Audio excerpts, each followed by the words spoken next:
We felt that it was very important that the university had its own identity, that it was somewhat separate from the hotel and residential buildings along the seafront. We quite quickly identified the hill behind the hotel as the perfect location for the university. By being up on the hill, elevated, you see across the short distance of land to the South China Sea. The whole of the design is built around capturing that view from as many of the rooms and teaching spaces that we could possibly manage. As you arrive up the hill, you're confronted with a long avenue, beautifully landscaped, that leads to the principal building at the head of that avenue.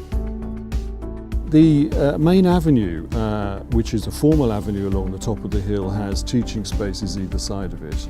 Really the important spaces where day-to-day teaching and meetings, seminars and so forth will occur. I think that landscape plays a very important role in this project. You have, I think, an interesting interplay between the brick buildings, quite low rise, as they cascade down the hill, and the spaces between, which are densely landscaped in quite a wide variety of different ways.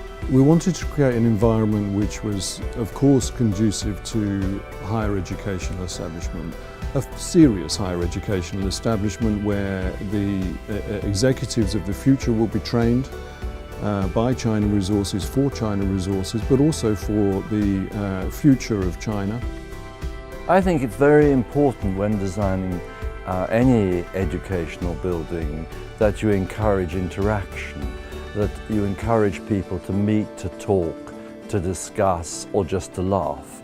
And the spaces between the buildings have been arranged and organised and designed to encourage those encounters.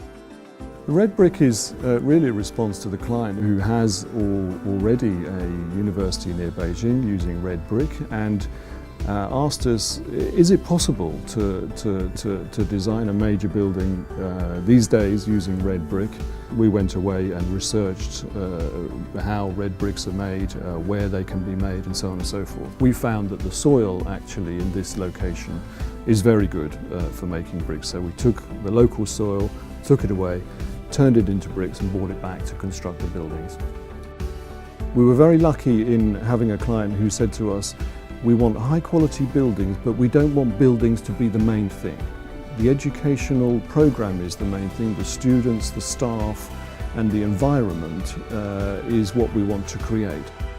I hope that as you walk around, you very, very quickly realise that you're in a serious higher educational complex. It's a rich mix of spaces, of buildings, and it has a stability, an authenticity, a structure which is calm, confident, and I think creates an atmosphere that encourages education.